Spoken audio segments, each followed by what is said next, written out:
Gently close your eyes.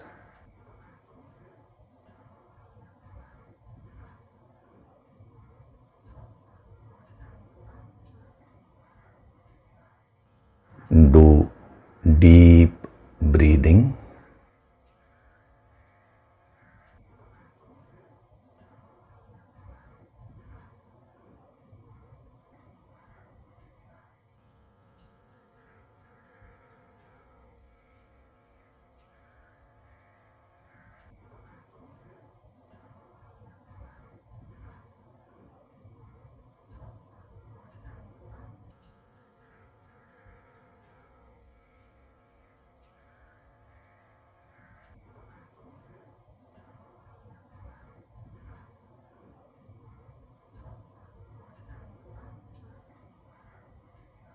We will chant Om once together.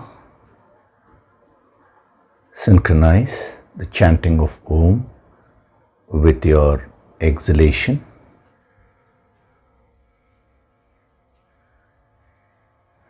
Breathe in.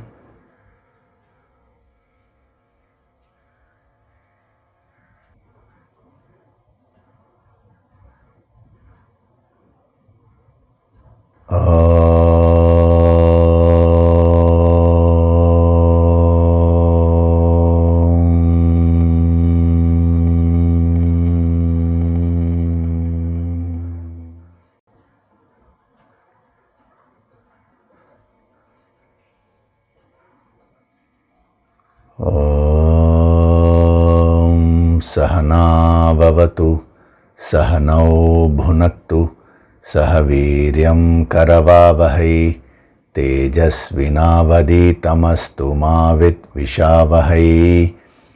Om Shanti, Shanti, Shanti.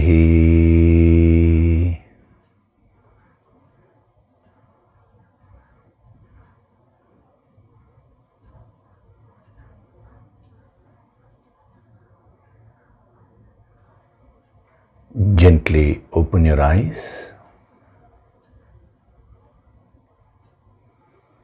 We will chant from verses 68 to 72 of chapter 2.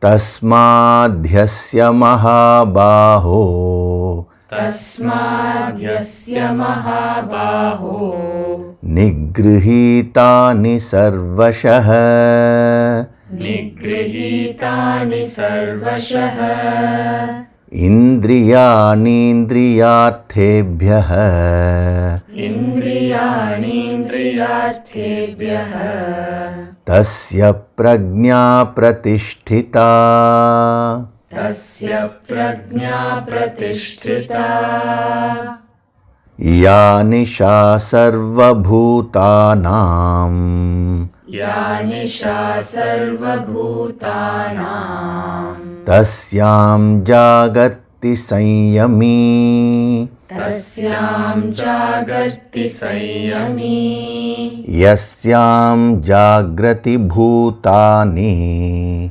yasyam jagrati bhutani, sa nisha pashyato muneः, sa nisha pashyato muneः, आपूर्यमाणमचल प्रतिष्ठम्, आपूर्यमाणमचलप्रतिष्ठम्, समुद्रमापः प्रविशन्ति यद्वत्, समुद्रमापः प्रविशन्ति यद्वत्, तद्वत् कामायं प्रविशन्ति सर्वे, तद्वत् कामायं प्रविशन्ति सर्वे, स शान्तिमाप्नोति न कामकामी, स शान्तिमाप्नोति न कामकामी, विहाय कामान् यः सर्वान्,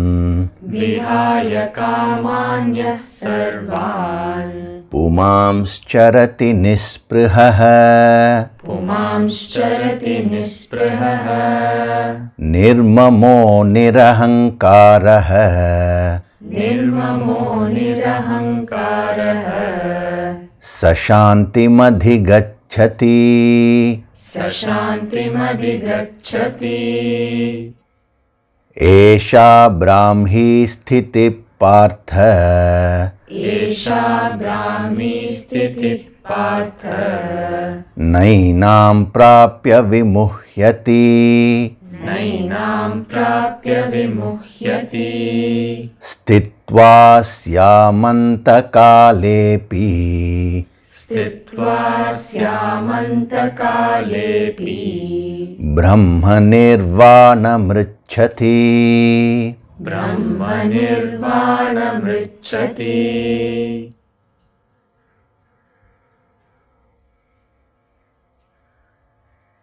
Hari Om, and a very good day to all of you.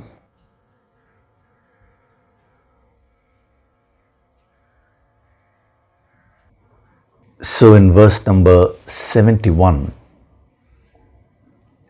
we have already seen some very important principles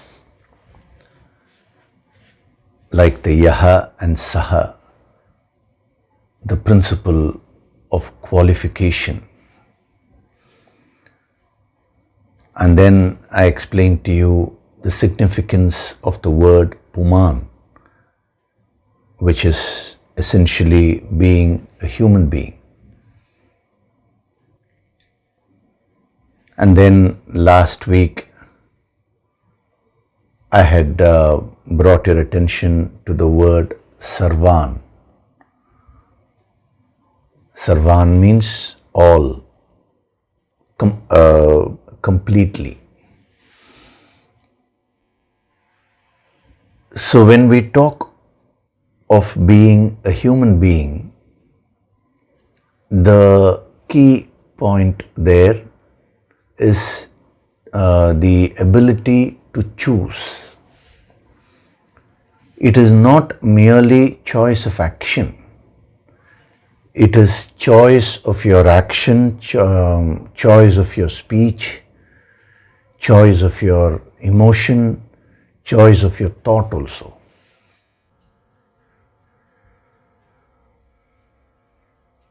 In the initial stages, when you have not tapped the full potential of a human being, you will find that you will not have even the choice of action. Your actions themselves will be out of your control.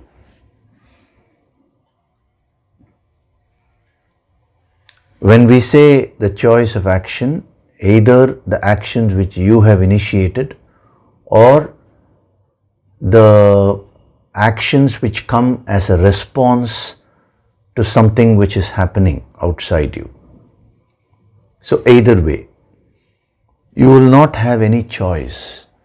But as you do your sadhana and you start tapping the power of this word Puman, what will happen is your ability to choose your actions, that is in terms of initiating whatever actions you want, or in terms of responding to situations, now that will become a choice for you. Your choice will increase. The power of your choice will increase. Actually, it is not that the power of your choice is increasing. That remains the same for all human beings. But you start tapping that power more and more. Then the power of your speech will increase. Speech which is a little more subtler than the gross actions, So today, when you are caught up in a crisis, or when something negative happens, or even positive, when either you get excited with something positive, overexcited, or you are extremely affected by something which is negatively happening. Now, the words which you utter will not be under your control. So as you tap the potential of a human being, that will start coming under your control. You will choose what words you want to speak.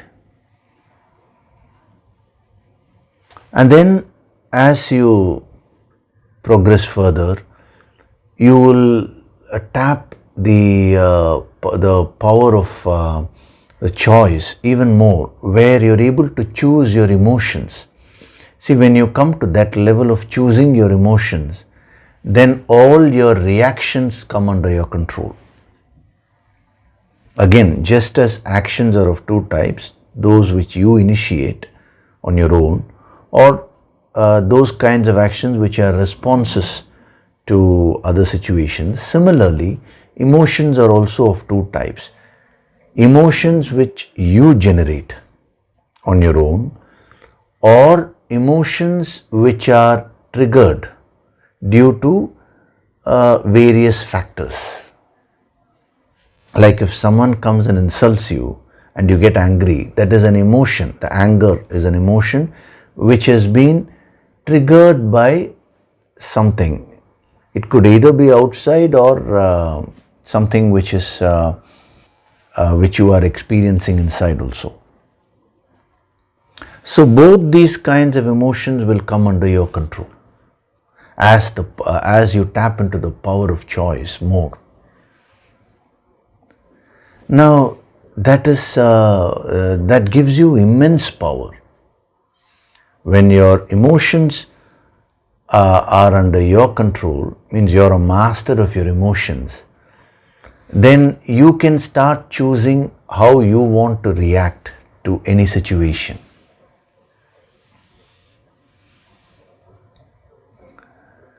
And then when you do more sadhana, when you tap into the power of choice more and more, you get the power to choose your thoughts also. Today, your thoughts are not under your control. They keep running everywhere. Your thoughts, are like wild horses. They keep running helter-skelter. Now, to get to choose your thoughts is a great power which you have. That power is actually unused today. So this is what will happen when you do the sadhana of Puman, expanding yourself as a human being. And when you start tapping into this power of choice more and more, then the word Sarvan, the sadhana of Sarvan, becomes very, very relevant to you. Because using this choice of action, you should start choosing the best kind of thoughts, the best kind of emotions, the best kind of speech, the best kind of actions. So your inputs, your reactions, your responses, in all these facets of life, you can apply this Sarvan, no compromise. But the sadhana of Sarvan can be practiced only to the extent you do your sadhana and you start expanding yourself into a full-fledged human being. That is, human being to his or her maximum potential. Without that sadhana of Puman, you will not be able to practice the sadhana of Sarvan. That is why I took Puman first, because that sets the base.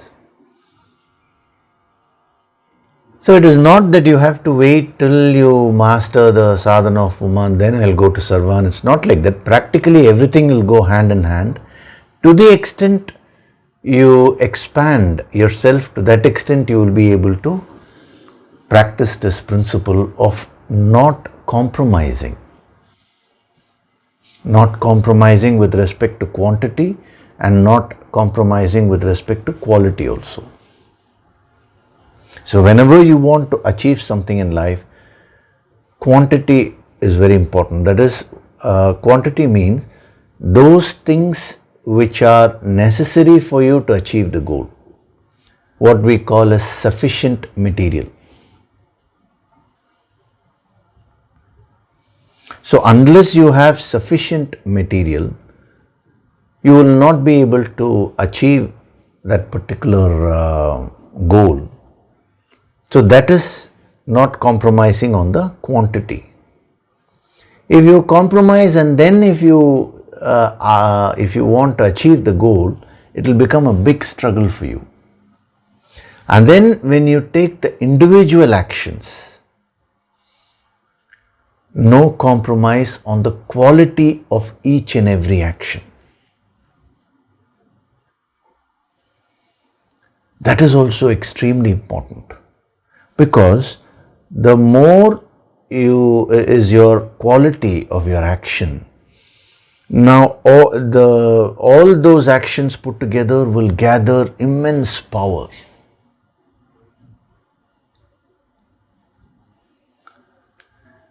If you were to think about it, you will find that anywhere, anyone who has achieved anything, that person would have practiced this principle of Sarvan in his or her own way. They wouldn't have compromised on the quantity. They would have done all the things which are necessary in order to achieve that particular goal, and they wouldn't have compromised on the quality also.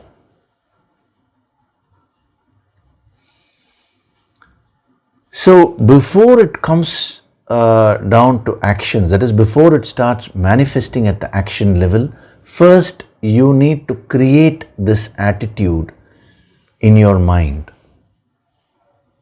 That is what these sessions are all about.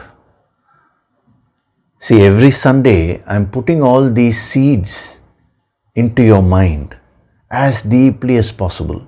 One is through the lectures, the other is through the healing energy, and also the Nididhyasana meditation practice.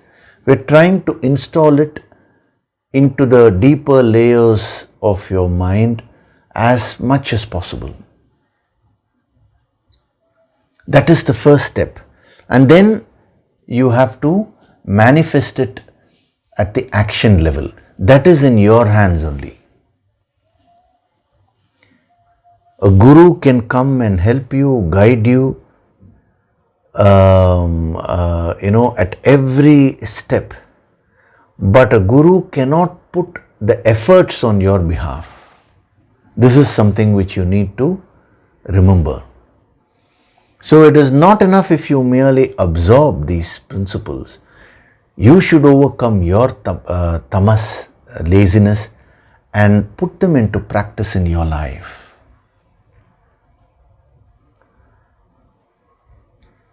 So Sarvan means building that uncompromising attitude in life. The more you practice that, the better would be the results in your life. So I had given you a homework earlier, that is, take up the different areas of your life, especially those areas where you're having issues. Now you can apply the Sarvan principle there. See, where have you compromised? If your result is not according to what you want, if the result in any particular area is not exactly matching with your goals, then do a quality check. It's not merely quality, quantity check also. Apply the Sarvan principle. See whether you have compromised in terms of quantity. Have you done everything which ought to be done in order to achieve that result. And each and everything which you have done, to what extent have you ensured that the quality is very high? These are the two checks which you need to make. In any organization, you always have managers to check these processes, the quantity wise and quality wise and all that. Now, this is not restricted to merely organizations. As an individual, you should first start practicing this. I know many people who are quality check managers, who various criteria they have to go on checking, but they do that mechanically. The rest of the life they don't apply that principle.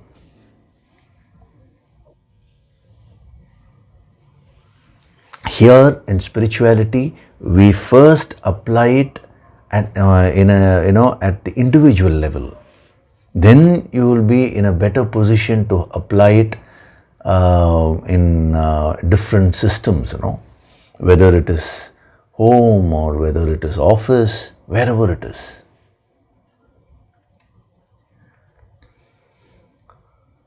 So what prevents you from applying this? That is, what makes you compromise?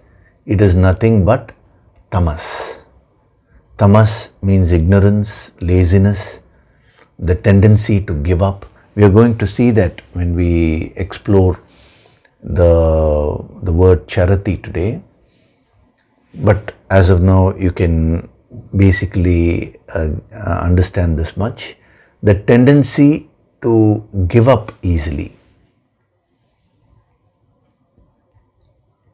Either giving up the goal or giving up the efforts. That is an aspect of tamas. So when it comes to overcoming tamas, you have to do it by yourself.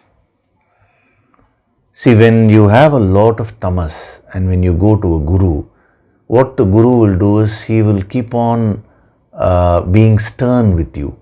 He may talk to you in a stern way. Whenever a guru is stern with a student, it means the guru is attacking some tamasic area in a student. Otherwise, see, a true guru, a true master has unconditional love. Why would he get angry at a student? Never. So sometimes he may use the sternness, anger, all these as tools in order to blast those areas of tamas. Unless you have a lot of surrender, you will not be able to take it. A student who is unwilling to surrender will run away from a master, because all those tamasic areas needs a hammering. So either you go to a master and be prepared for the blows, He'll take the hammer and hit all the areas of tamas, or you do it on your own, which is little more difficult, but still it's possible. If your ego is unable to take the blows from a master, then you take the principles, you learn from a distance, you learn these principles from the master, and then you try to apply it in your life. Once the tamas is blown away and the rajas, that is action, agitations, passion, all these things come, then the master's approach will change. In those areas of the student's life, the master will be very gentle. He will give gentle guidance. And then when the rajas also is transformed into sattva, which is purity, the master's guidance will become very subtle. He'll start giving the student the finer tips. I remember a young boy was discussing this with me. This happened several years back. He wanted to become a cricketer. He was a fast bowler. And he was telling me, sir, I have had 3 coaches till now, but I'm not satisfied with any of them. I asked him why. He said, none of them are teaching me how to bowl an in-swinger, or those subtleties they are not teaching me. I said, why? I mean, have you hired them? I mean, are you paying them well? Is your father paying them well? He said, yes. Then have you ever asked them why they are not teaching? He said, yeah, I have asked them. So what is the answer they are giving? All of them are saying the same thing. And that was, whenever he used to ask about, sir, how to bowl an in-swinging Yorker, any question, the first thing they used to say is, first you get up every day in the morning, early in the morning, and go for jogging. So many, they used to they gave a fixed schedule, this much the time you need to jog, then you hit the gym, you need to do these exercises to develop the shoulder muscles, the core muscles, because these are all the various muscles which are involved when you're bowling, fast bowling. Especially you need to strengthen the knees, the ankles, because a lot of stress is put on those areas, the back. Is it first you do that, and as you progress we will teach you. So I asked him, now you tell me, how many days do you do do you follow that schedule which your coaches have given in a year? He said, some days I skip, but I do them. I asked him to think. I tell him, last year, tell me how many days have you gone for jogging? So he thought about it. And he himself was stunned because he had gone for jogging only for 5 days in that entire year. So that energy the coaches are able to feel, even though they are not calling it as energy and all that, because of their expertise in that area and that field, they are able to sense the laziness in this boy. They were able to sense that. So they were not giving the finer tips. They were only saying, follow the schedule for a while. As we go along, we'll see. So I told him, you're trying to take the easy way out by going to different coaches. If you genuinely want to become a fast bowler, now you cannot afford to be tamasic. So what is the use of teaching that boy the subtleties of bowling when his muscles are not strong enough to bowl, when he doesn't have the discipline to be able to get up every day and do the exercises which are required for him to become an effective bowler? So what he was asking me is, sir, can you give me some tips where I can, I heard in your lecture about the Prana Shakti.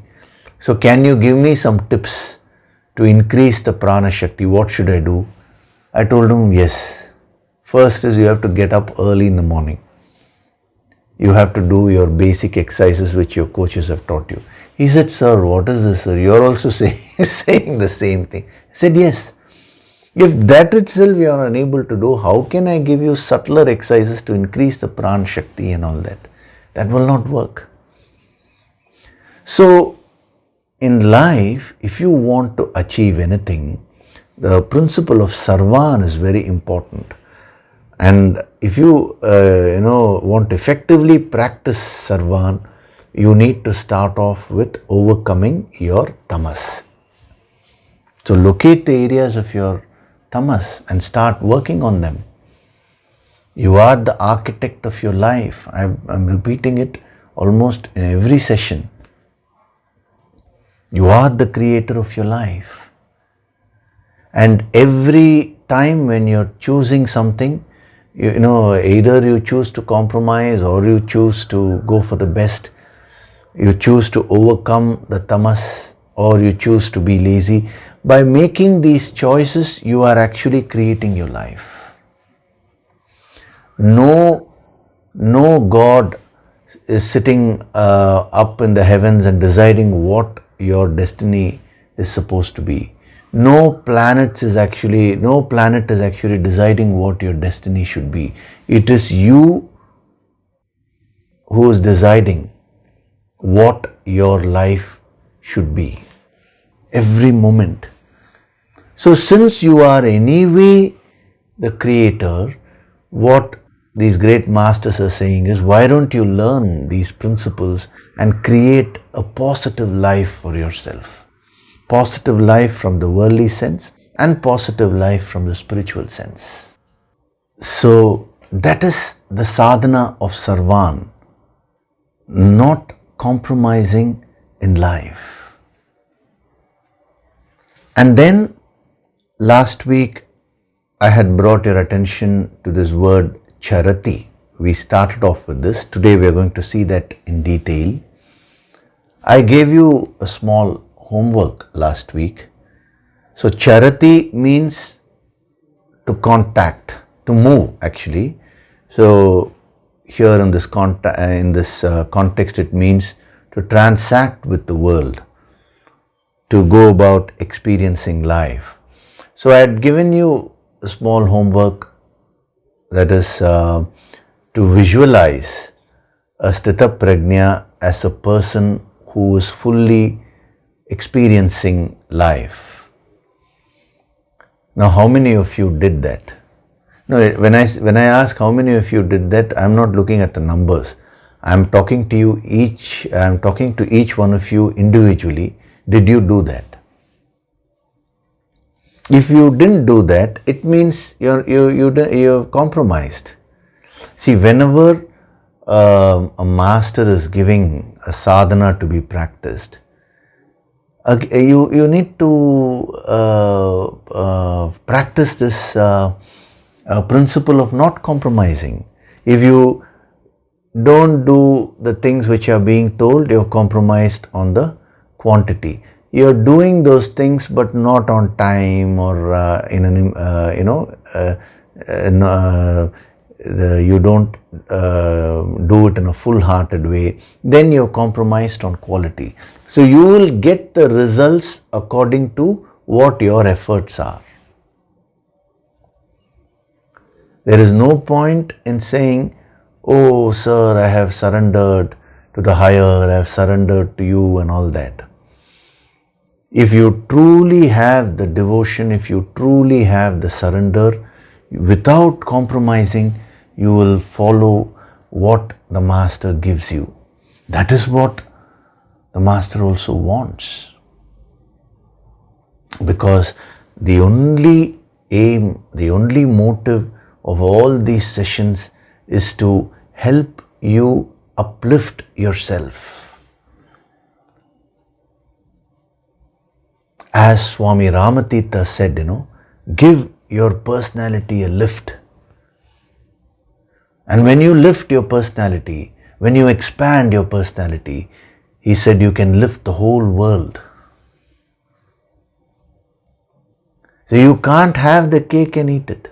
If you want results, you need to put in efforts. So the first step is in visualizing sthita prajna as someone who is experiencing the world. Now we are going to go more deep into that word charati, that aspect of a sthita prajna. So the word charati has been translated as one who moves about, because charati means to move. So that is a simple translation of this word. But when it comes to the spiritual sadhana, that has a much more significance. A deeper significance is there. There are many dimensions of this word, and when all those are unraveled, now you will be in a much better position to transform yourself. So the word charati is derived from the root char. Char means in a general way to move. So what are the various other dimensions? I'll give you about 5 to 6 dimensions. Those are more than enough to, if you master all of them, you will be able to create a transformation in your life. So when we talk of moving about, that is contacting the world, experiencing life, when we use such phrases, these are all generalized phrases. So specifically, what do we mean by experiencing life? What do we mean by transacting with the world? How does a Sthita Prajna do it? I've always said, no, you should lead a full life. What does it mean? That secret is embedded in this word charati, char. So the first meaning of the word charati, it means to graze, to eat, to consume. This is the first dimension. So there are different aspects which we are going to see in this word charati. Now when you put all of them, they will give you a comprehensive understanding of what life is. So the first aspect means to graze or to eat, to consume. So spiritually, what is the meaning of eating? Eating means bhoktru, enjoyment. So the very first aspect of life is enjoyment. The sense enjoyments, the emotional enjoyments, the intellectual enjoyments, all kinds of enjoyments are represented by that facet of the word charati, that is grazing, eating or consuming. So a Sthita Prajna enjoys life fully. Even as you start progressing in your sadhana, your capacity to enjoy life will start increasing. Now, why is this such an important facet? If you were to observe your own mind, you are always postponing enjoyment. The general concept is, I will suffer now and one day I will enjoy. We generally have this concept. Even when we talk of effort and all that, we always think to put in effort means we have to suffer. We don't consider effort as an enjoyable process. That is, the very process of reaching a goal should be very enjoyable. The moment you postpone enjoyment, you will never be able to enjoy. The common phrase is used in the Tamil language, kashtapattu vazhikren, which means I'm putting in hard work with a lot of difficulty. Kashtapattu means so much of difficulty is there. So that's why a thinker said, a great thinker, no need to put in hard work with a lot of difficulty, with a lot of suffering. Kashtapattu vazhikka vendam. Ishtapattu vazhingal, which means do it with that enjoyment, do it with that ichha Shakti. So the day effort becomes enjoyable for you, then you will never become stressed. Why is that when you go on working after a while, now you get burnt out? Why is it that you require a holiday today? I'm not against going for a holiday. I'm saying today the holiday itself has become a necessity for you because the work causes so much of stress. Now, the word charati means working but enjoying it thoroughly, enjoying the process of achieving a goal equally as you would enjoy the achievement of a goal. This is so important.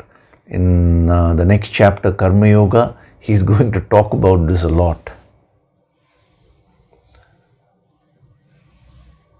So, are you enjoying your life today or not? You may give 100 reasons why you are unable to enjoy.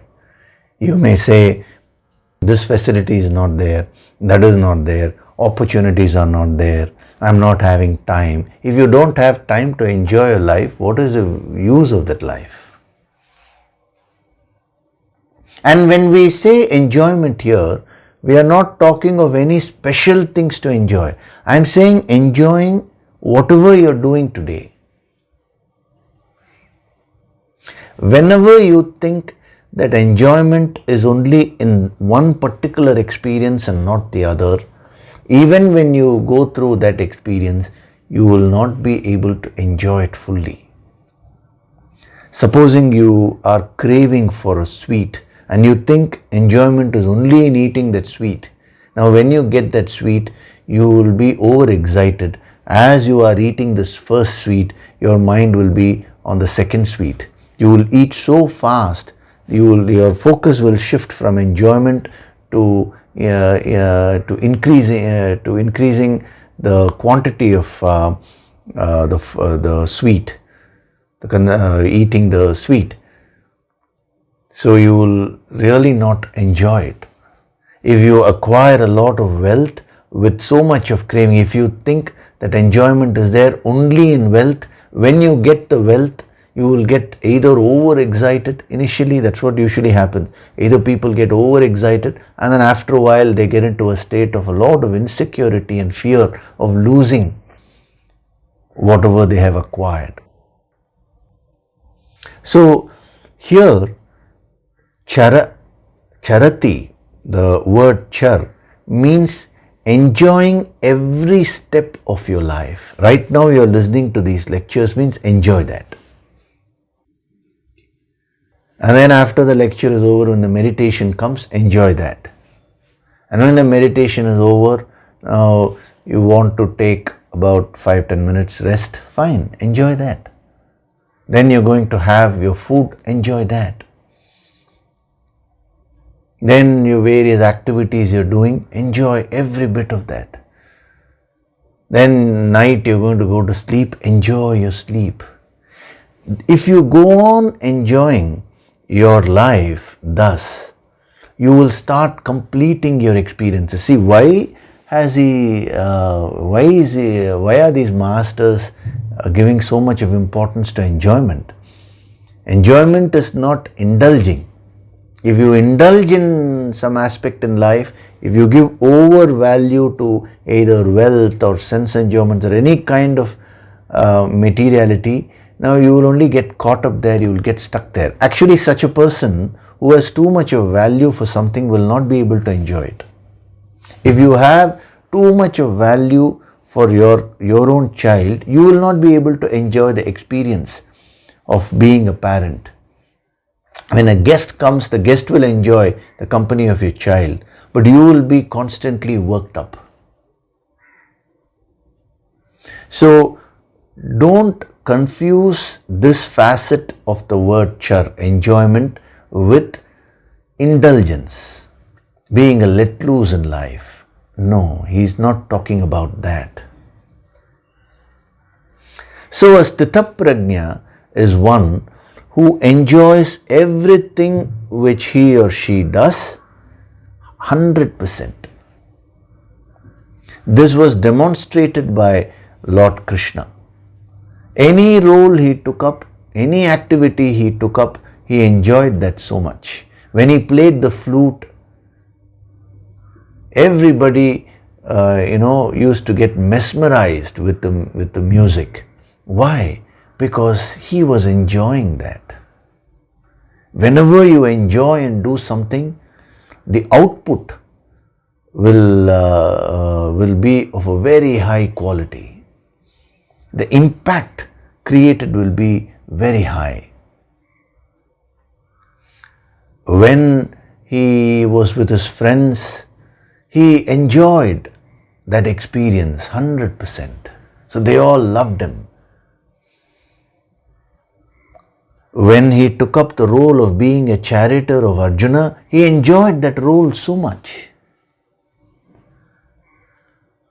When he was analyzing and masterminding, the war, that is, he was with the various strategies which needed to be employed in the war, he was enjoying that work. It is not enough if you merely say work is worship. This is what is the true meaning of work is worship. Only when you start enjoying something, now you are in a position to make it sacred. Work is worship is a next higher level. You see, the entire expression of divinity is so lovely. There is so much of happiness which nature expresses. You go to the woods, you go to the forest, all the trees are there.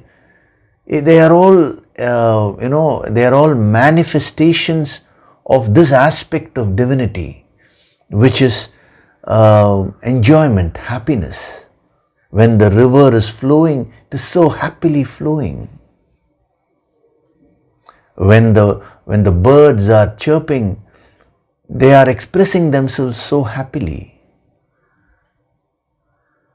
When a dog is wagging its tail, it's so happy to do that. The entire nature is a beautiful expression of divinity. So when you also start enjoying every aspect of your life, that is everything which you do, then you will become a part of this totality. You will become one with nature. When you were a newborn baby, you used to enjoy every little thing which was given to you. When a baby is lying down, just a leaf has to move, in the breeze. Immediately the baby starts smiling. It enjoys that experience fully. Now you're seeing the same leaf moving every day, but you're looking at the leaf with a bland face. There is no enjoyment.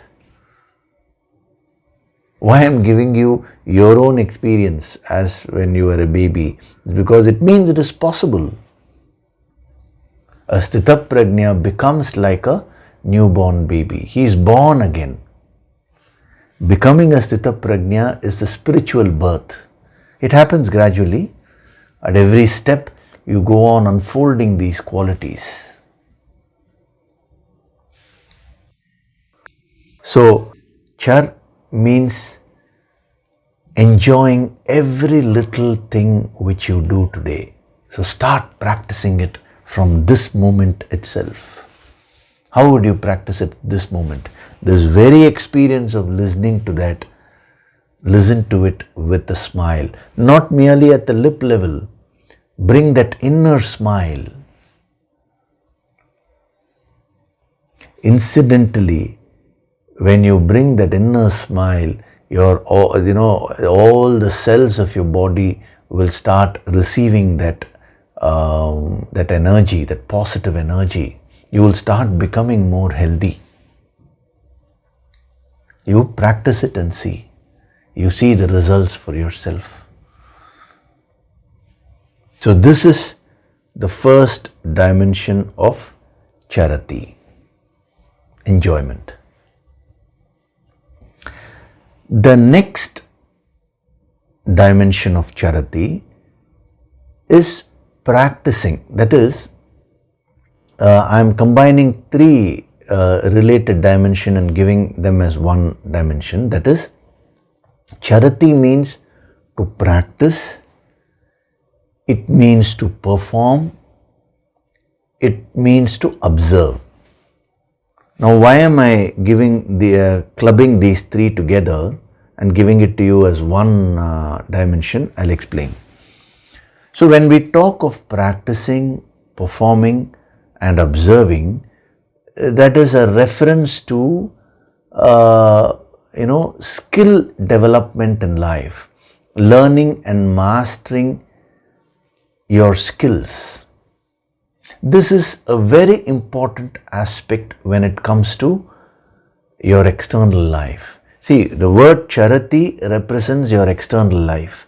The word shanti, peace, represents your inner life. Now, both have to go hand in hand. 100% worldly life and 100% inner life. That is what is true spirituality all about. So it is not enough if you say, I'm experiencing life. Are you experiencing life fully like what they are giving? Otherwise, you are only merely existing. You are not really living. See, why is the ancient wisdom called the science of living, the art of living? Why is it called that way? Because it actually teaches you how to live life fully. It is not teaching you how to merely live life. That is also one aspect. When the time comes, you have to leave everything. See, if you don't know to live properly, when the time comes to leave, leaving also will be very difficult for you. So you will be suffering during life, and when you have to leave everything, there also you will suffer. So this wisdom prepares you to face any eventuality in life. So skill development is a very important aspect of sadhana. What do we mean by skill development? Each one of you today, you have your own unique talents. You will be good at something. That is, you will have a natural talent for certain things. In Sanskrit, the word is called swadharma. Swadharma means one's own nature, that individual nature. Like if you see, even if you take children, some children naturally they have a talent for singing. Some children they'll have a natural talent for dancing. Some children they will be naturally good in mathematics. Some children will have a natural talent for history or geography. These talents vary. That is, those talents is what Krishna refers to as swadharma. In the next chapter, that is in Karma Yoga, he'll be covering that. So what these great masters are saying is, you should first recognize your talents. That is the first step. In that first step itself, people make mistakes. They compare. See, what happens is, usually the mind has a weakness. It makes you compare yourself with others. You generally try to do what others are doing without any reference to your unique talents.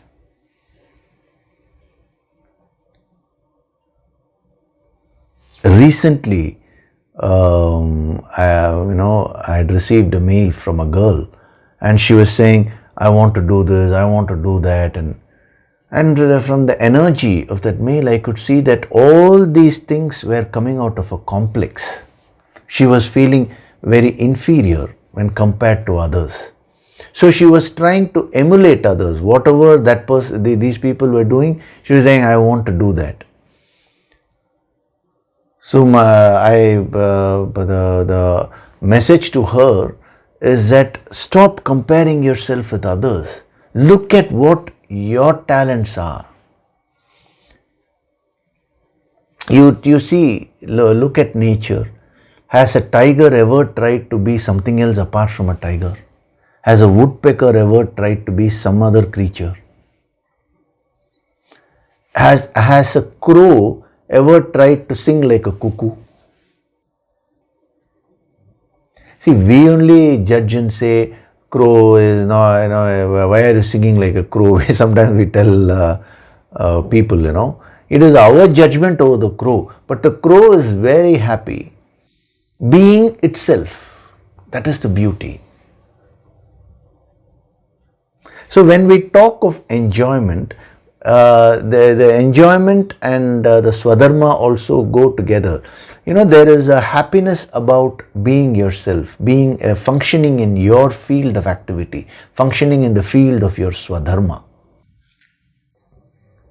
So the first step is recognizing what your talents are. And then you should base your life on that. You should pursue whatever your talents are. Not paradharma, not that nature which is alien to you. You will not be successful in that if you follow the opposite path. So the first step is recognizing what your talents are. The second step is developing your skills in that area. That is what he is referring to. How do you develop a skill in any field? He says 3 things, Number 1, you need to practice. Practice alone makes a person perfect. You can master anything you want if you put in enough practice. Many sadhaks, they were mentioning that sent mails, when you all attended the Prana Tattva level 1 empowerment, the different techniques which were given to you, the deep breathing techniques. Many people had mentioned that initially when we were learning that, I was wondering, how will I be able to practice all this? It's so difficult. But then within a few days, I found those things becoming much more easy. And by the end of the course, it became very, very easy to practice. So all these principles, are they difficult to practice or easy? Are they difficult to follow or are they easy? It all depends on how much of practice are you willing to do. The more you practice, the more you will develop any skill. Remember this. So number 1, practice. Number 2, perform. Perform means, practice is when you're doing things alone. Perform means you look for situations where you can exhibit those skills. That is also an essential aspect of skill development. It's exactly like car driving. You first drive the car where there is no traffic, and then you should also perform in the sense where you have to go and drive the car where there is traffic. Then only you will master that skill of car driving. And the other important facet, which is observation. It is by observing others who are experts in that field, you can learn more. See, this is a very important quality which I am finding is missing nowadays. Life is a constant process of learning. See, any yogi, if you find, he will have this power of observation. That is, he will keep on observing others, very clearly, acutely, and he will go on absorbing the good things from others. Half the time you are so caught up with yourself that you don't observe others. And when we talk of observing here, you should consciously choose to observe the positive things in others and start learning from them. So whatever field you're in, now start observing those people who are better than you and learn that, and then practice and perform. Practice alone, perform means apply it in the various situations, you will start becoming very, very good in whatever you're doing, whether it is cooking, whether it is painting, whether it is music, whether it is dance, whether it is business. Same thing in spirituality also. It is all in your hands. So it's a powerful facet of charity. That is an important aspect of life, learning and mastering your skills. Now, why is skill development so important in spirituality? That also I'll tell you. When you learn and master a particular skill, in that process, you're also refining your mind. In order to master a skill and become really good at something, you will have to discipline your mind, you will have to focus your mind. Now, as you learn to concentrate and focus and apply yourself on a consistent basis, those are the qualities which are very useful in meditation. See, if you can't concentrate and focus on something external, now how can you suddenly meditate internally and get into advanced levels of concentration? So that is why the Bhagavad Gita has been given to Arjuna. Krishna gives it to Arjuna. It's very significant. Arjuna was a person who had mastered this aspect of life. He was an archer. His field was archery. Now he was a master in that field. He had mastered that skill. How did he master? By practicing, performing and observing. See, when he was in the Gurukula, it is said all the various students were there. But why did Arjuna become Drona's favorite? Drona was teaching all the students equally. But Arjuna was always called the favorite pupil of Drona. Why? Not because he went and said good morning, good afternoon every day. It's not because of that. Arjuna was so focused in mastering the skill of archery. He had chosen the bow and arrow as his weapon. He was so focused in that attracted Drona so much. You know, when a student is very focused and overcomes a tamas and puts in all the effort, the teacher automatically gets attracted. So when Drona used to teach the various lessons in archery, after that hours together Arjuna used to practice. And what was interesting is, one day night he heard some sound. And he got up and he thought some robber had come or something, and he heard the sound in the kitchen. So he went out of the student's room and he went to the kitchen area, and there he heard some sounds and he immediately asked, "Who is this?" Immediately it was his own brother Bhima. I'm telling you the incident which happened in the Gurukula, in the school where they were learning, during their education time. So Bhima said, "Arjuna, I'm Bhima only." So Arjuna asked him, "What are you doing?" He said, "I'm eating food." So to which Arjuna said, "How can you eat food? You're unable to see anything here. It is pitch dark and you're saying you're eating." So Bhima said, No, I can see, because you're seeing only with your eyes. You're using only one sense organ to experience. Whereas I am using all my sense organs. I smell, I hear, everything, all the five senses. So I can see, I can experience this. Arjuna was fascinated. So he asked Bhima to teach him. Next day Bhima asked him to come during daylight, and he taught him how to eat, how to master the art of eating. See, Bhima is generally portrayed in the movies as someone who is fat and all that. No, He was also called wolf-bellied. Vrikodara means very slim waist. He was well built, muscular, not fat as it's a wrong portrayal in some of the movies, He was a very strong person, and he didn't have a weakness for eating. That is another wrong portrayal. He had mastered the sadhana of eating. That is, see, he had the taste for food. He used that itself to develop his mind.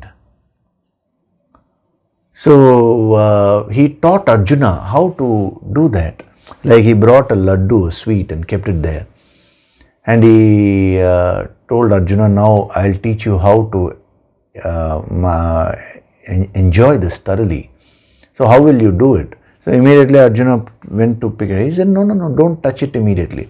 First, using your eyes, look at the sweet for a while. There is so much of pleasure in just looking at the sweet. Go through that enjoyment first. So Arjuna did that. And then he said, now you touch the sweet, touch the laddu. Feel it. Don't immediately take it to your mouth. Enjoy the touch. Then as you take it near, now smell it. You know that beautiful smell is there. Enjoy that. Then you chew it. As you're chewing, the sound you can hear, depending on the hardness of the food. So enjoy that sound. And then as you are chewing, the taste buds are going to absorb the taste. Enjoy the taste. And then only you should swallow it. I'm not getting into the full thing of that now. I'm just briefly mentioning.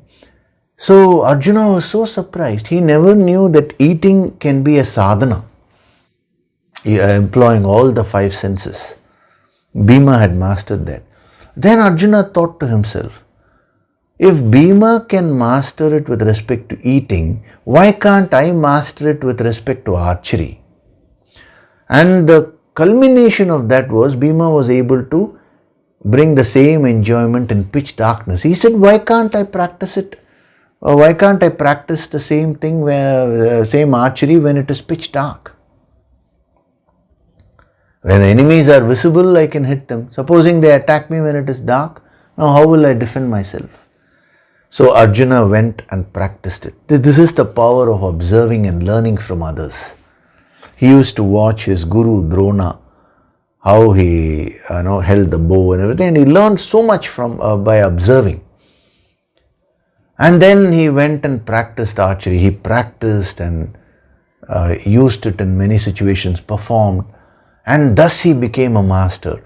And he used to go and practice all this during night also when there was no light.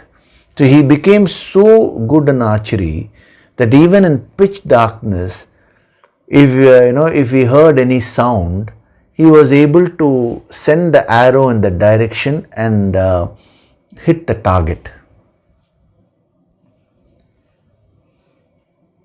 Actually, Arjuna, it is very interesting. In the Mahabharata, it is said that Arjuna was never conquered in a battle. He was called Vijaya. Another name of Arjuna was Vijaya. Means he was ever victorious. Actually, towards the fag end of his life, when Krishna departed, Arjuna became very sad. And that is when he was unable to tie the string to the bow. It is said that way.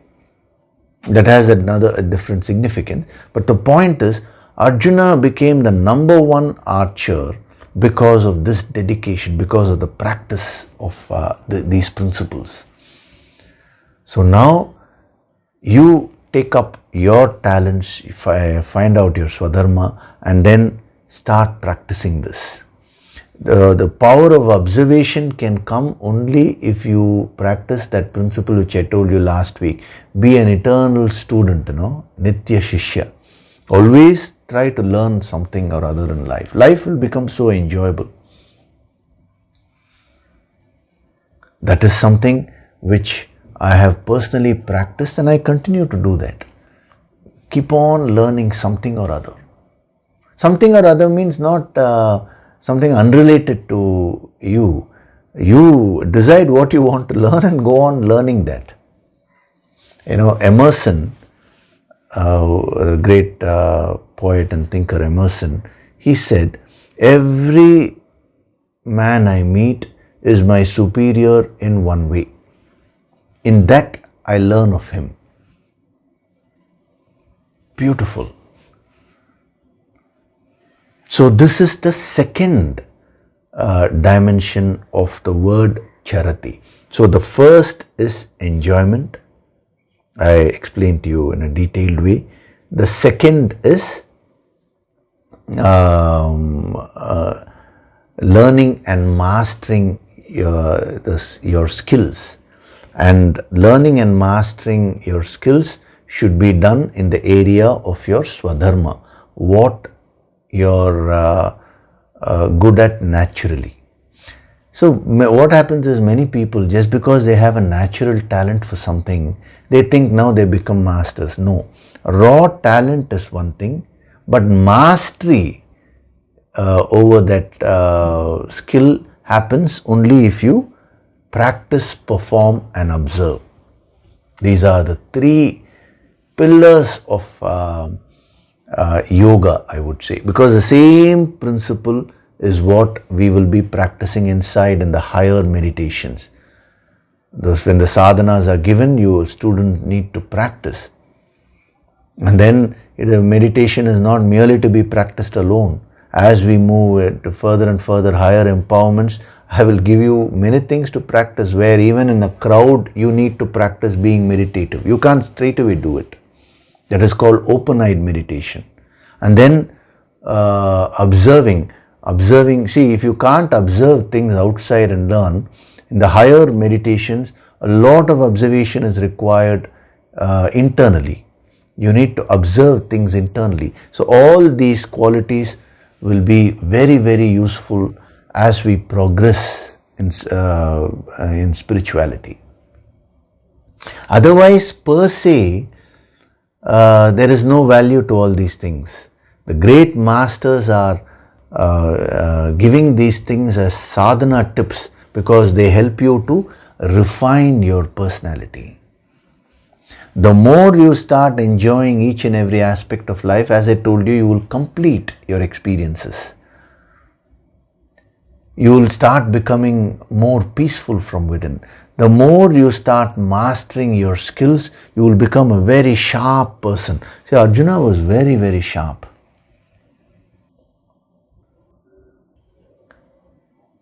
You see, if a student is very dull, now how can the teacher teach? It becomes very difficult for the teacher to teach.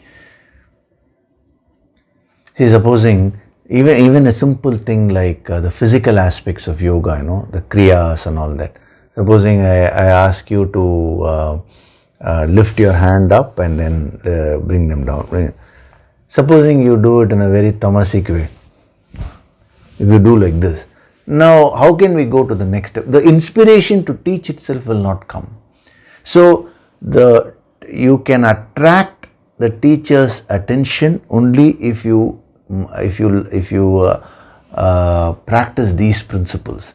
And when I say a teacher's attention, it is not only the teacher as a person, the Guru, the very grace of the Guru Shakti, the Guru Tattva will start flowing into you only if you practice these principles. So these are the first two dimensions of charati. We'll stop with that today.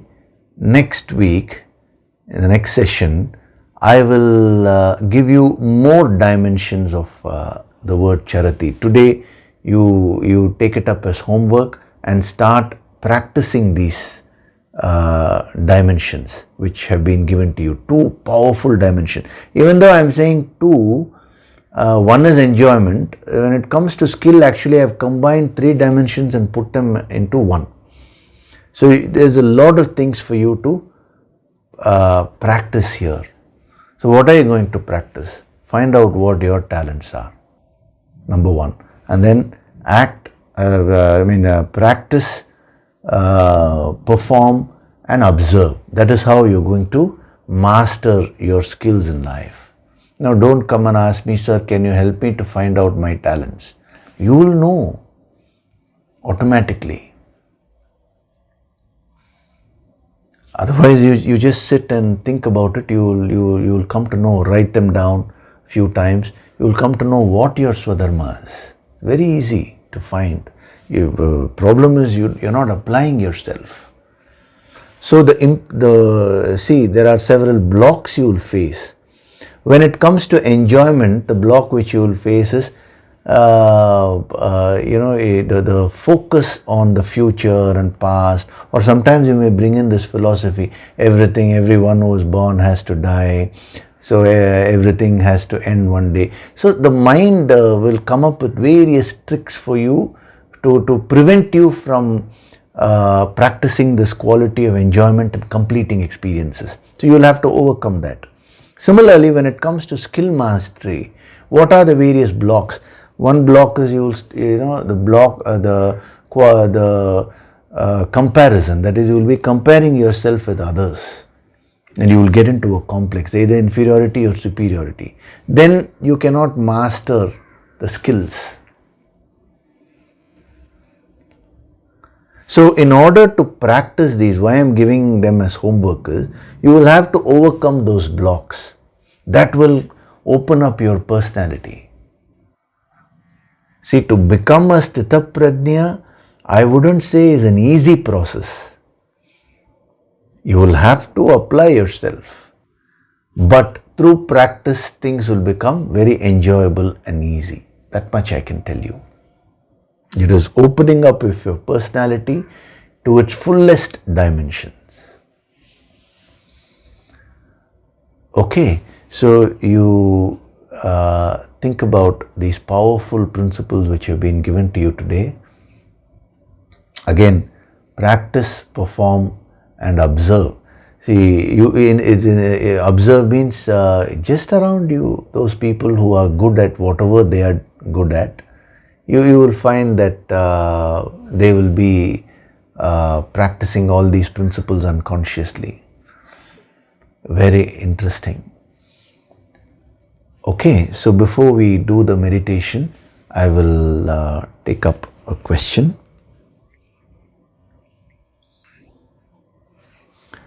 This question has been asked by Venkatesh ji. He has put it in the YouTube section. Hari Om Yogishri, I am obsessed with certain thoughts, like somebody urinating near a temple. I get so guilty as if I am doing that. And then another example is given is regarding menstruation of women in house. I get somewhat guilty about that too. So once you have said in Bharati Vidya Bhavan, that is when we used to have the lectures live, he's talking of that, you said that menstruation time, that is the auspicious day for puja. So Swamiji, kindly give your perspective regarding this, that is regarding my ignorance. Please give the reply on Sunday. You are my master and guru. Regards, Hari Om, Venkatesh. So, before I get into the main question, first of all, this is a very important thing which I want to mention. All others can also make a note of it. And I'm talking to you directly, Venkatesh ji. That is, see, number one, you have a very good bhavana. Your devotion is very nice. I'm only decoding the energy behind this question, and I'm telling you something which you have not verbally asked. I'm first addressing that. Now, there is an anxiety to get a solution. And where is this anxiety coming from? it is coming from being caught up with your question itself. That is why you said, please answer this Sunday itself. When you say Sunday, you've just said Sunday verbally, but the non-verbal energy communication, when it is decoded, what I'm able to see is you want the answer immediately. Now that itself will become a block for you from getting the answer. See, when you have a question, you should seek an answer in a calm way. If you're agitated, if you're worked up about getting an answer, getting a solution, it means you're too caught up with the problem. That is why the tendency to get worked up happens. And that will prevent you from getting a solution. Even if I give you the answer, you will not absorb it fully. That question will continue to remain in your mind. So the first step is overcoming this block. See, everything in life, every question in life has a solution. You just have to apply, learn and apply the right principles. Everything can be solved. So no need to become so anxious. This is number one. Number two, when you ask a question to a master, now he will have his own way of answering. It is not mere verbal communication. Sometimes a guru will choose to answer verbally. Sometimes a guru will choose to answer indirectly. That is the choice which he will take based on whatever is good for the student. Sometimes he may take the question directly and answer it, or sometimes the answer may come in during the middle of a discourse. Suddenly he may give a point which will directly or indirectly also answer the question. Sometimes he may not answer verbally at all. He may just give the healing energy, and when you do your sadhana, when you keep doing your sadhana, suddenly the answer may strike you. It may be even when you're working, when you're in the midst of work, suddenly the answer may occur in your mind. It is all the work of the Guru Shakti.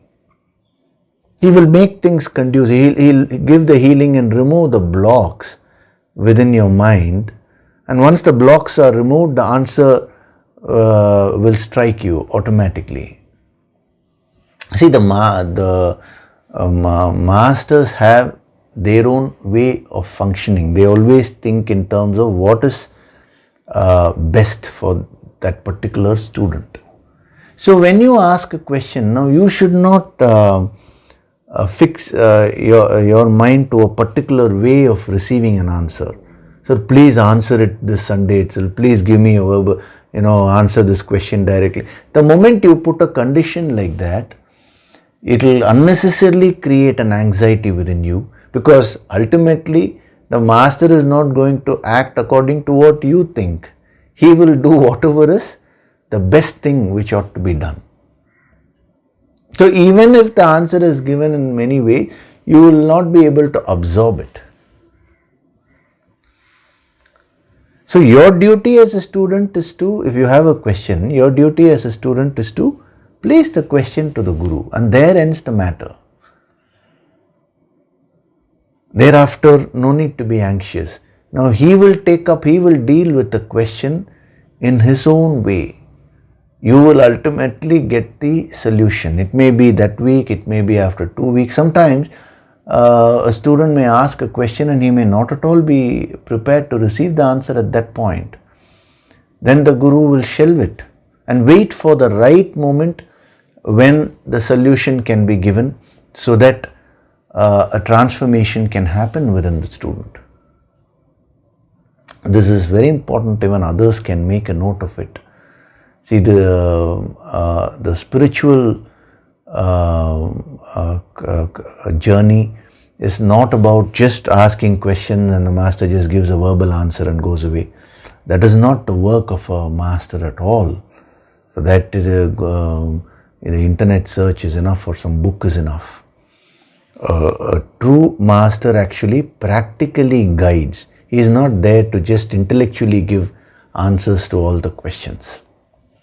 Remember this. Never ever put any conditions to your question. See, you may do it inadvertently. The moment you put conditions, no, you are only restricting yourself.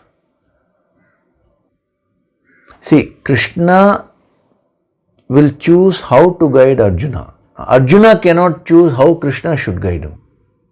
In the Bhagavad Gita. That is the mistake which Arjuna keeps making. If we go to the 3rd chapter, you will find, Krishna, you tell me one thing decisively. Should I act or should I now gain knowledge? Why are you telling me so many things? Just tell me one thing. It means now Arjuna is asking Krishna. On one hand he says, you are my guru, I surrender to you, all that. But on the other hand, that surrender is not complete. That is why he is asking Krishna. Now, you guide me in this way, he says.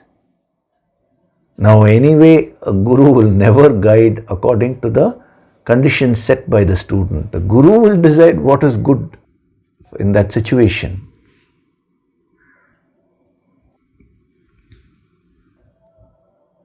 So this is very, very important. Now we will get to your actual question. See, this preparation is very much required. Now, you asked two things. One is, you're saying you're obsessed with certain thoughts, like someone dirtying the place near the temple. You're saying you're feeling guilty as if you yourself are doing it. Now this happens when you identify with something emotionally. So the very sadhana which I am asking you to do, the Yoga Sankirtan, will help you in experiencing life with detachment. See, one more thing which can be decoded from the energy behind your question is, you are not being regular in your sadhana, whether it is Yoga Sankirtan every day or even attending these Sunday sessions. You are not being 100% regular. So that is something which you need to work on, sir, if you want results. Now don't ask me how I know, because I've always told you, I never go by what a person asks verbally. It is the non-verbal communication, the energy communication, which is always decoded. So just absorb whatever is being given to you now. So you have to be very sincere and regular in your sadhana. Daily sadhana of Yoga Sankirtan you have to do.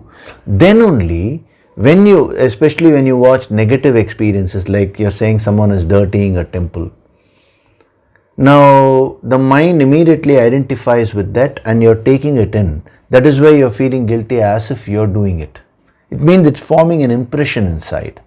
So do the sadhana and first release all these impressions. Do the deep breathing and release. I have given those techniques many a times in many lectures.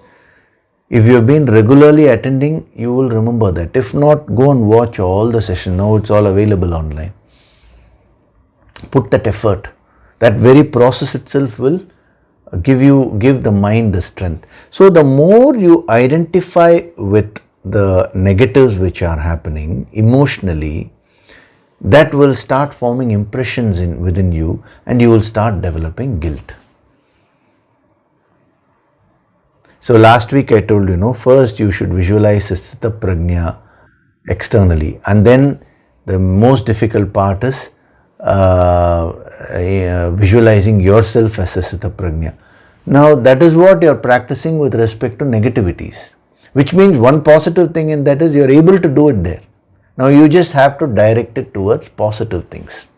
So as far as the situation is concerned, if you can do something about it, if you can correct the situation, either complaining to the necessary authorities so that they can take strict action, whatever you can do that externally.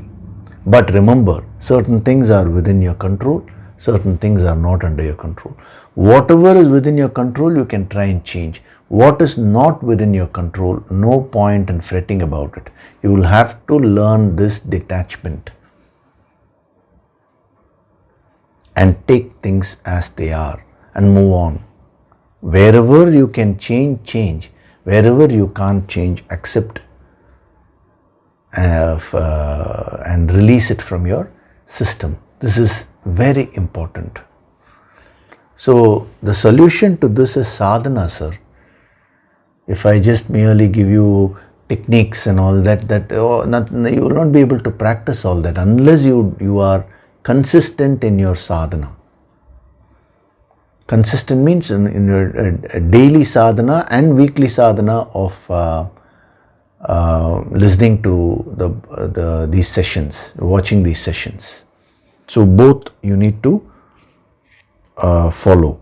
And then the other part of the question which you have mentioned is regarding the menstruation of women at home. You're saying that is disturbing you a lot. Now, that is because of a complete misunderstanding. See, I'll explain that briefly. During the menstruation period, women usually go through a lot of pain, physically and mentally. It's called PMS, the premenstrual syndrome. That's the name that the doctors give. That is before the menses start, and then even during and afterwards, there is a lot of dirt which is being thrown out. The blood is coming out. So a lot of pain and uncomfortableness a woman actually experiences. So therefore, keeping that in mind, in the good old days, they said during those 3 days you take complete rest.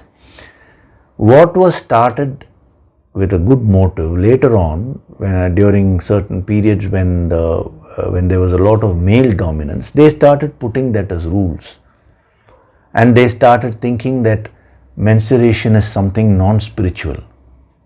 How can it be non-spiritual? When you mean to say when the blood is inside, it is the same lady is pure, and suddenly when the blood is being thrown out, the dirt is being thrown out, that lady becomes non-spiritual, is it? So nowhere in the scriptures is it said as non-spiritual. The advice, the suggestion was given to women to take rest during that time, not to be fully into action, so that the pains and uncomfortableness can be handled more effectively. As far as puja, meditation, sadhana and all this concerned, it is during that time that the lady would needs to do more of sadhana. Some other ladies also earlier, not now, but earlier had sent the question, can we do yoga sankirtan sadhana during the menstruation time? Definitely yes. During that time only you need to do it more intensely. You should not skip the sadhana, because when you're facing a challenge, that is when you require to do more of the sadhana. So your entire uncomfortableness and all this is stemming from a very orthodox, narrow view of life. Somebody has told you that menstruation is impure. You have just accepted that blindly. Therefore you feel, oh, this is dirty and all that. If menstruation is impure, then every day, you are cleaning your bowels. That is not impure, is it? You don't become impure by that, is it? So these are all wrong concepts which people are having. Unfortunately, the true ancient wisdom has got lost. See, in India there is a temple, the Kamakhya Devi, where they worship the goddess, and the belief is that 3 days the menstruation happens to the goddess. That is what they believe, and they worship the goddess for that. That is our ancient culture. Where is that broad-mindedness and where is this narrow-minded concept which has been accepted by you? Not your fault. It is just that right from young age, whatever is being told to us, that goes into our system. No? So my request is, come out of these concepts, narrow-minded concepts. Understand what true spirituality is.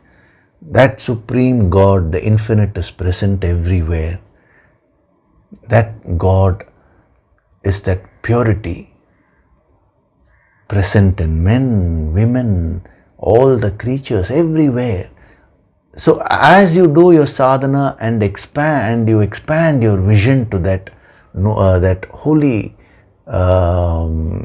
principle, then all these concepts of unholiness and everything will disappear. Okay, in our ancient culture, we worship women. The very science of Sri Vidya, which is not merely about wealth. It is about worshipping the feminine aspect of divinity. Divinity has two aspects, the feminine aspect and the masculine aspect. Same thing is there within you. Shiva and Shakti are within you only. Narayana and Lakshmi are within you. So when you have these limited concepts of unholiness, if you consider menstruation as unholy and all that, then how can you expand yourself and evolve spiritually? So understand this. With this understanding, all your uncomfortableness will go away. What is required is to be clean during those times, which I think enough technology has. This is not a big technology or anything, but sanitary napkins, so many things have come today, which was not present in the good old days. So they may have found it more difficult to clean themselves. But now even that problem has been solved. So practically whatever has to be done needs to be done. But otherwise, mentally come out of this limited concept. That is the solution. Okay, sir? So now we'll do the meditation. Gently close your eyes.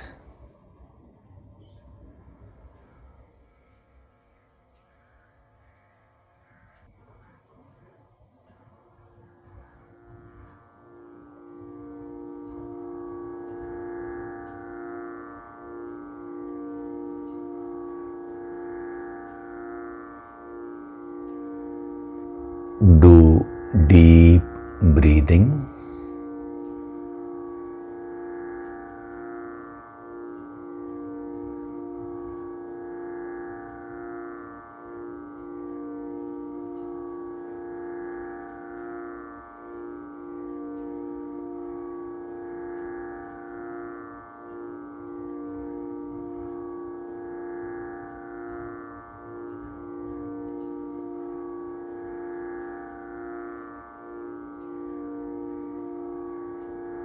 With every breath,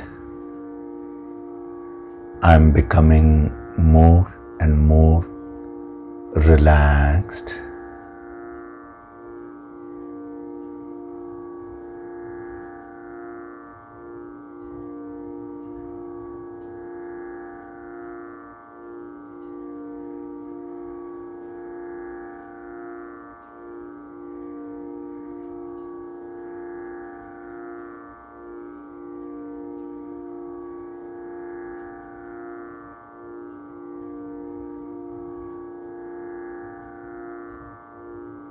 Feel the divine vibrations within you and everywhere outside you.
With every breath, I am going deeper and deeper within myself.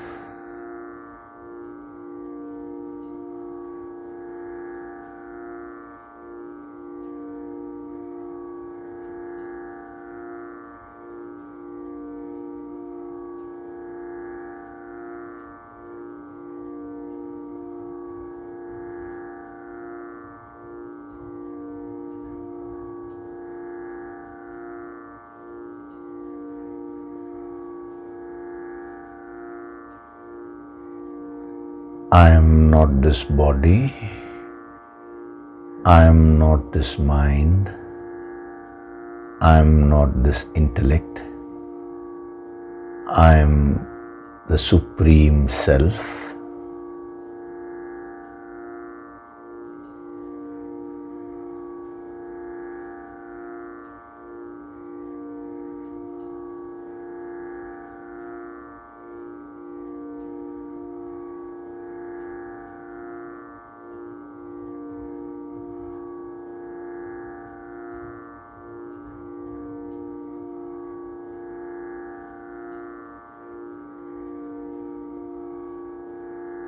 As a human being, I exercise the power of choice.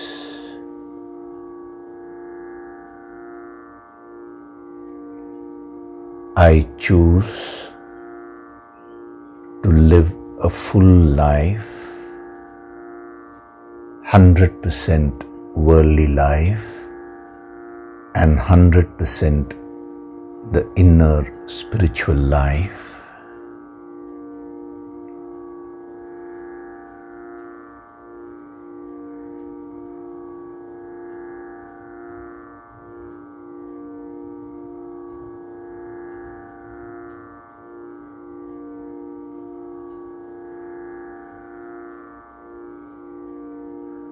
From this moment onwards, I choose to enjoy every little thing which I do.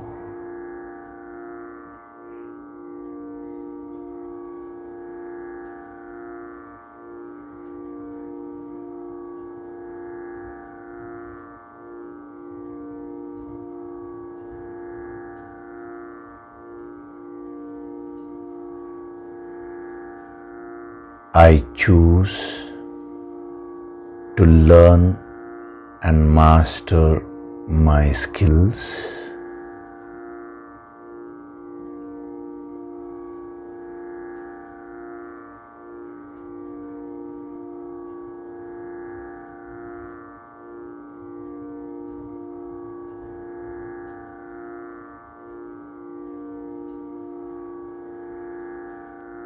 I am Swayam Prakashit, self-illuminating.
Offer your gratitude to God Supreme.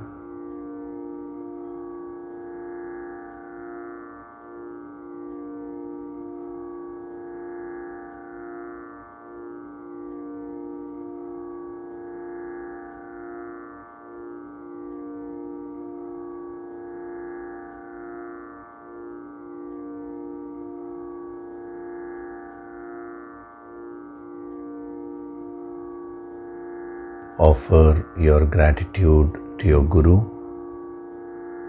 and all the holy masters.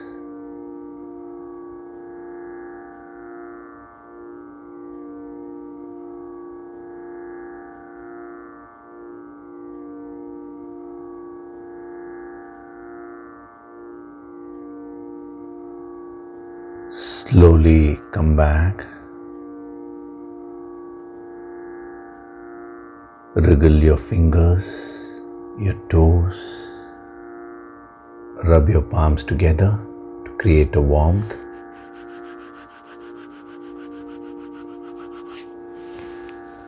Cup your eyes with your palms.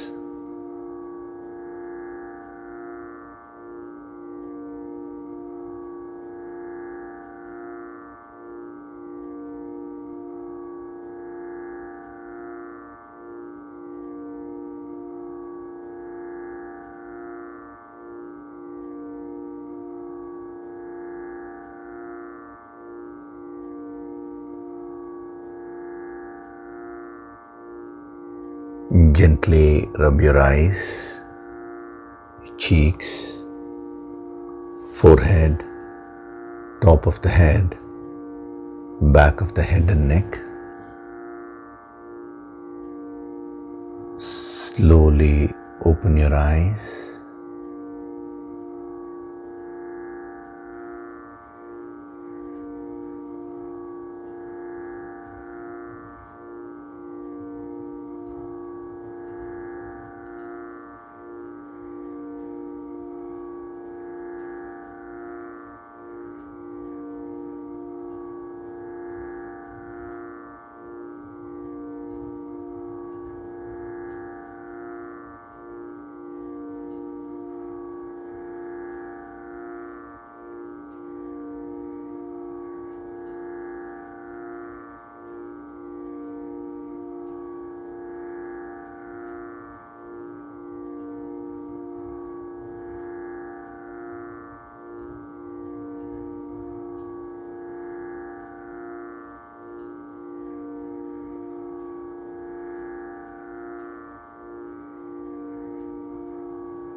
Welcome back.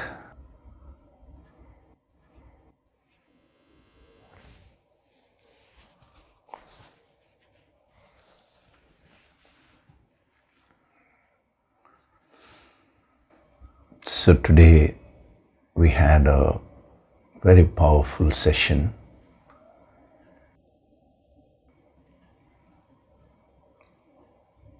The whole idea of having all these sessions is for you to start leading a complete life.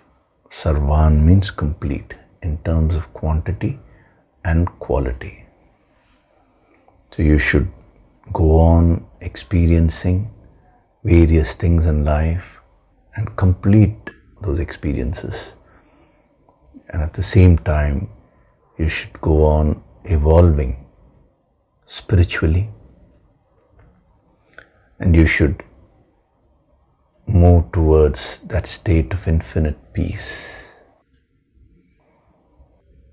That is the vision of these great masters. Unfortunately, this great science has been misunderstood today. People are just taking up one or two aspects of this wisdom, and they are highlighting that alone, and that is what has led to all the confusion about this ancient wisdom. So it is a great opportunity for you You're getting the entire wisdom through this yogic approach. Now you need to put your efforts and do the sadhana regularly and practice these principles. Okay? So thank you very much. I'll see you in the next session. Hari Om.